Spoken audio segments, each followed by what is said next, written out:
우경수 쌤은 또 헤이리를 만드시는데 초창기에 총괄 기획을 하셨고 또 그게 태동에 대해서 이렇게 많은 관여를 하셨고 또 지금 또 거기에서 거주하시면서 또 마을을 이렇게 운영하시고 또 그 케어하시고 계시는데 굉장히 특별한 도시 계획을 건축가로서 했던 걸로 기억이 납니다.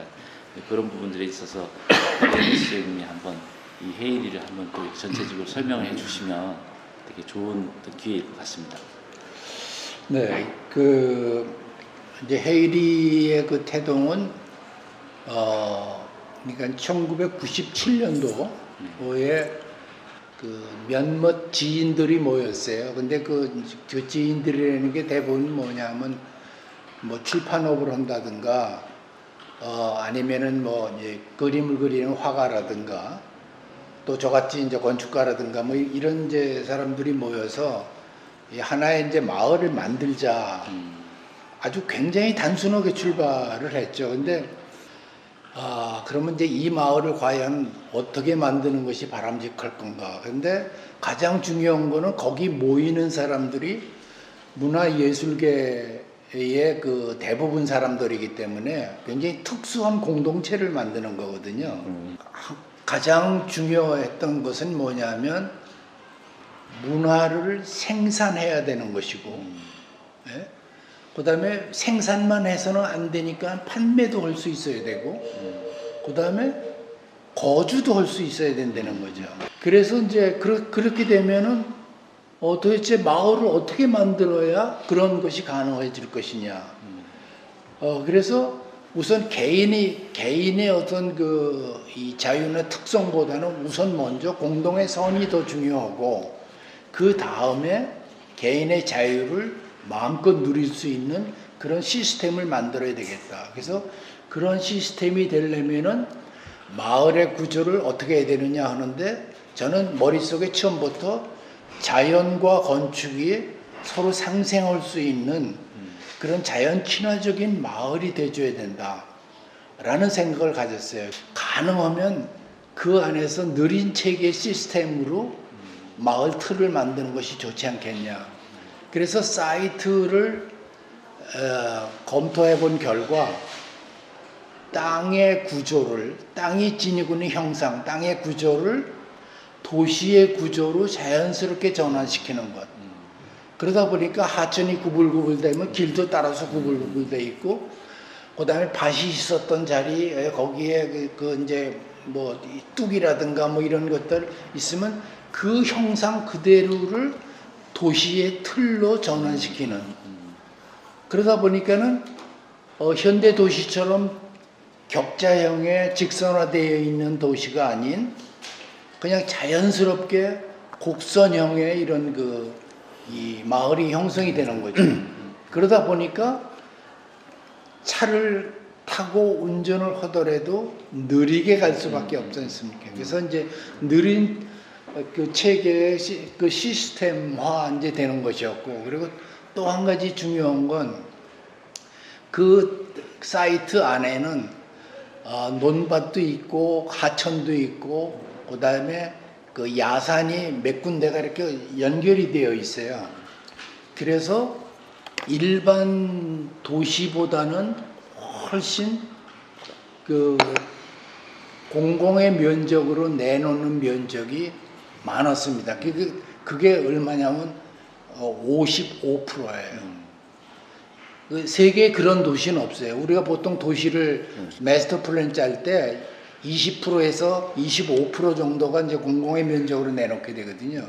근데 이거는 산을 그대로 다 살려야 되니까 그래서 45% 안에서 거기에서 이 토지 그 배분을 하고 그 마을과 마을을 이제 몇 군데 그 조닝을 이제 했지만은 그 거기에서 제일 중요한 거는 녹지 그 녹도라고 우리가 보통 얘기를 해요. 녹도의 길을 다 연결을 시키고 그리고 마을의 중심이 되는 부분이 있어요.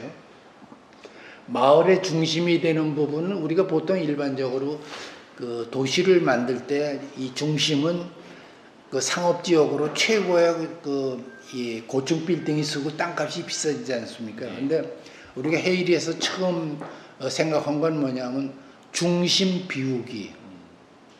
중심을 비운다. 그 대신 거기에 뭘 넣느냐? 인간의 행위하고 그다음에 비오톱. 자연이 거기서부터 형성돼서 확산되어 나가는 비오톱 형성을 이제 하자. 그래서 거기에 이름이 이제 그쪽에 이제 갈대들이 많이 있었기 때문에 갈대 광장이라고 해서 광장을 만들고 한쪽은 습지를 그대로 이제 유지를 해준 중심 비우기였거든요. 잠깐 그 입주자는 총 몇 명이었어요? 입주자는 그 회원 숫자는 약 300명 정도가 됐어요. 그래 필지가 그래 많아요? 예, 지금 320필지인가 그래요. 그 300명 정도 되는데 대부분이 그 사람들은 뭐 화가, 조각가, 뭐 건축가, 그다음에 시인, 음악가, 영화 감독 전부 그런 그 문화예술 분야 사람들이기 때문에 필지를 그렇게 나눈 다음에 그것도 나중에 필지 내가 어느 필지를 살 거냐도 추첨을 했어요. 그냥 회원 순서 번호대로 1번 회원부터 나는 이 땅 사겠다. 나는 뭐 전부 이런 회원 번호 순서대로 해서 자기가 고른 거예요. 이렇게 진짜 자유로운 방식으로 그렇게 했거든요. 거기에 건축주들이 다 필지를 정한 다음에 집을 지으려고 하기 전에 건축가들이 모여서 뭘 했냐 하면은 토론회를 했어요. 토론회를 한번 하고 그 다음에 전시를 했습니다.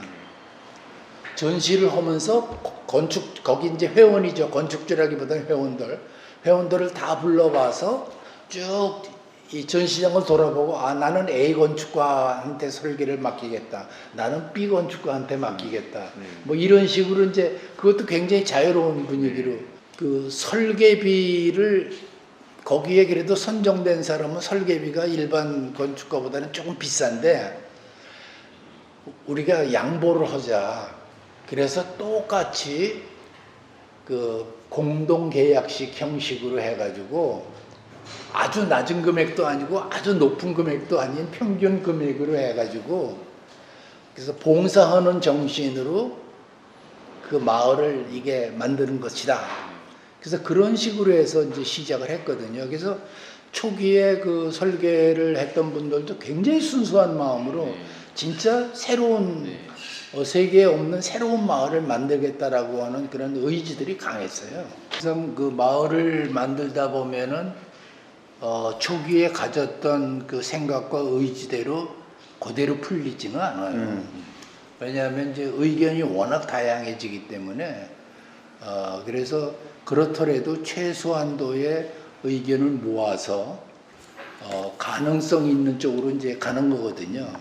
그 당시에 아까 뭐 예측한 대로 조금 달라졌고 또 비껴간다 이래 보시는 입장이 있지만은 그거는 예측이나 그 예견된 게 틀렸다기보다는 그 당시의 방법이나 이런 것은 옳게 봤다 하더라도 주변 여건이 시간 속에 너무 급격하게 변한 결과이기 때문에 그렇지 그는 어쩔 수 없이 피할 수 없는 그런 예견이었지 않았는가 이런 생각이 듭니다. 시대의 흐름이라고 하는 것이 지금 벌써 그 시작하려고 했던 게 24년 전이잖아요. 그죠?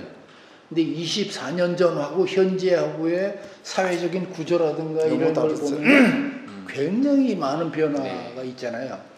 그런데 저는 다행스럽게 또 한 가지 생각하는 게 있어요.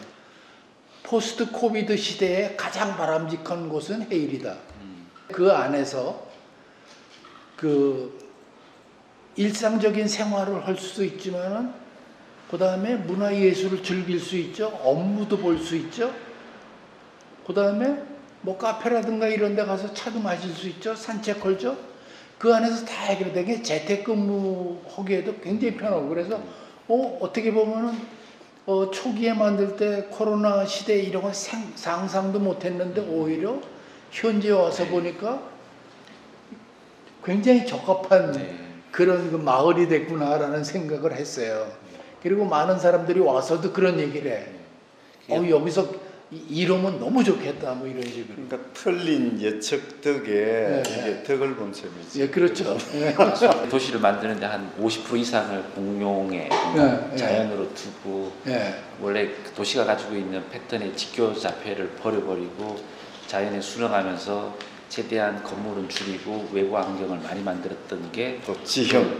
지형이라든가 그런 것들이 지금 와서는 굉장히 또 이 시대에 적합한 또 그거는 또 그 여유가 있는 것 같아요. 어떻게 보면 뭐 인사동이나 이런 어떤 상업이 쫙 있는 것도 아니고 상업과 주거와 지금 보면 또 문화가 들어있고 이런 어떤 혼재될 수 있는 숨통들을 우리가 열어놓았던 게 굉장히 마을의 어떤 여유로운 게 아닌가. 삶을 살 수가 있고.